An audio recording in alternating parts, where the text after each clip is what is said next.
Terra mede mais de 12.000 quilômetros de diâmetro, mas nosso conhecimento direto do planeta se limita à sua camada externa.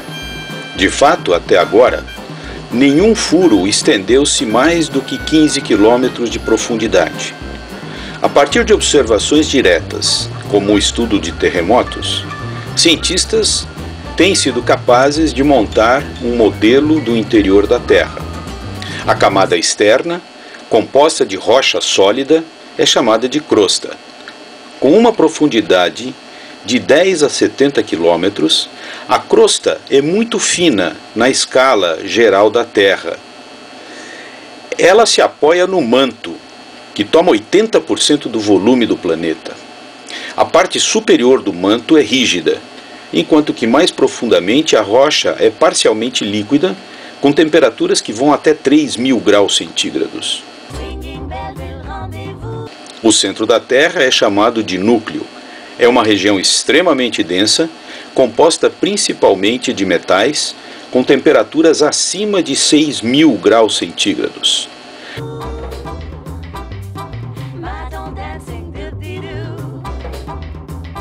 Parte deste calor, transportado pelo lento movimento de material derretido, sobe em direção à crosta, aquecendo-a. A estrutura da Terra. A estrutura da Terra é dividida em crosta, manto e núcleo. A crosta corresponde à fina camada da superfície terrestre e é composta por rochas sólidas, constituídas em abundância por oxigênio, silício, alumínio, ferro, cálcio, potássio, sódio e magnésio. Nas regiões continentais, ela é constituída principalmente por rochas graníticas, ricas em alumínio e silício, também denominada de sial. É um material menos denso do que nas regiões oceânicas. Nas áreas oceânicas predominam as rochas basálticas, compostas por minerais ricos em silício também e magnésio, denominada de sima. Sima vem de silício e ma de magnésio. A parte superior do manto e a crosta, que vem depois, constituem a litosfera, a camada externa rígida, que varia de 70 a 100 km de profundidade nos oceanos e de 100 a 150 km de profundidade nas regiões continentais. A astenosfera, que é basicamente constituída pelo manto, tem uma espessura de 2.900 quilômetros. Asteno, em grego, significa fraco, ou seja, a camada superior da Terra é a camada mais fraca, que é onde a gente mora, e onde a gente vive, e onde a gente faz tudo o que a gente faz, é a camada mais fraca, que é a astenosfera. E encontra-se numa camada composta por silicatos, basicamente, denominada de manto. No manto encontra-se o magma, que é a rocha fundida, constituída também por silício e magnésio, como no cima. Depois disso vem o núcleo. O núcleo tem uma espessura de 6.370 quilômetros e deve ter sido formado por migração dos elementos mais densos para o interior terrestre. Ou seja, no início da Terra, a gente teve os silicatos, que eram menos densos, que flutuaram para a superfície, e os metais, principalmente ferro e níquel, que foram caindo em direção ao núcleo. Isso por causa da diferença de densidade. Estudos da composição de meteoritos e do comportamento das ligas metálicas a altas pressões e temperaturas têm fornecido importantes indicações sobre a provável composição e comportamento dessa região. O núcleo terrestre tem uma parte externa, que é líquida ou fluida, e uma parte interna, que é sólida. E ele tem uma temperatura muito, muito alta, de até 6.000 graus centígrados, que é a temperatura do exterior do Sol. Essa parte interna, então, do núcleo é constituída de ferro, praticamente 90%, níquel, um pouquinho menos de 10%, e pequenas quantidades de silício, enxofre e oxigênio.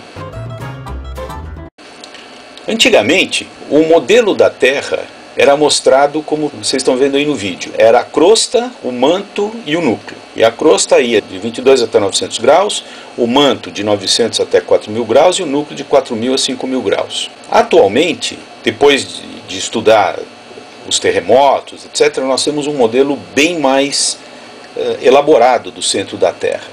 E esse modelo mais elaborado mostra que as profundidades das camadas são diferentes. A crosta oceânica vai de 5 a 12 quilômetros. A crosta continental, onde as pessoas vivem, vão dos 10 aos 70 quilômetros.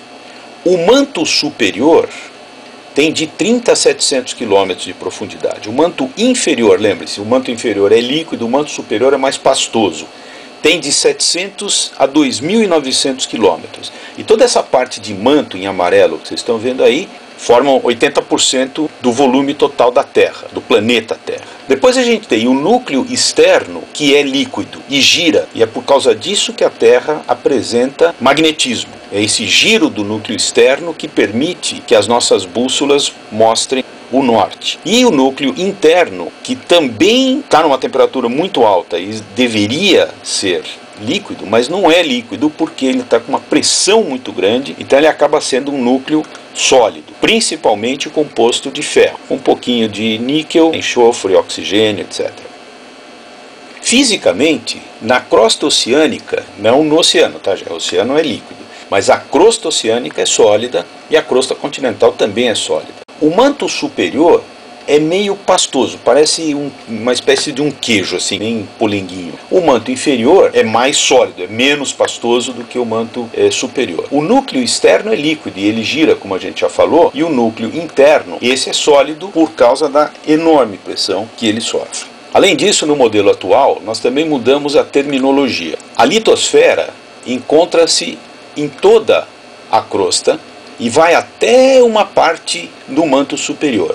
Ela é composta pelas rochas ígneas. Ígneas significa que são rochas que foram feitas pelo fogo, elas foram expelidas por vulcões. Rochas sedimentares, sedimentar significa que as rochas foram se formando ao longo do tempo, e metamórficas, que são rochas que se transformaram, muitas vezes uma parte que era madeira se petrificou. A litosfera cobre toda a superfície da Terra. Toda vez que você anda no chão, você está andando em cima da litosfera. Lito em grego significa pedra, esfera é bola, então é uma bola de pedra, que é exatamente o que a Terra é. Abaixo da litosfera vem a astenosfera, que encontra-se na camada menos rígida ou no manto superior, na divisão entre a litosfera e o resto da Terra. A rocha, nesse caso, está em estado pastoso, como uma espécie de pasta de dente. Ela é plástica e essa rocha pode se mexer, e ela se mexe. E é aí que se encontra o magma, que é a mistura de silicatos muito quentes que se move. Esse material é responsável por tudo que acontece no planeta. Todos os tremores de terra, todos os vulcões, embora eles ocorram na litosfera, eles estão diretamente relacionados com a atmosfera. É na atmosfera que esses movimentos vão acontecer. O resto do manto a gente chama de mesosfera. Meso, em grego, é metade. Então, mesosfera é a bola que está no meio, que é uma camada composta basicamente por óxidos de ferro e magnésio e silicatos. A mesosfera se apresenta num estado semissólido, então ela não é nem uma pasta de dente, nem uma coisa dura, ela é uma espécie de plástico e possui uma composição super homogênea. O que quer dizer homogênea? Uma composição muito parecida uma parte com a outra parte. Perto de onde o manto se encontra com o núcleo, encontra-se uma camada de 150 a 200 km de espessura, denominada camada D. Ela está mostrada em branco aí na figura, e separa a mesosfera da endosfera. Endo, em grego, significa dentro. Então, você tem a esfera de dentro, a esfera do meio e a esfera de pedra. Aqui estão, então, as profundidades, né, na litosfera de 0 a 150 km e tal.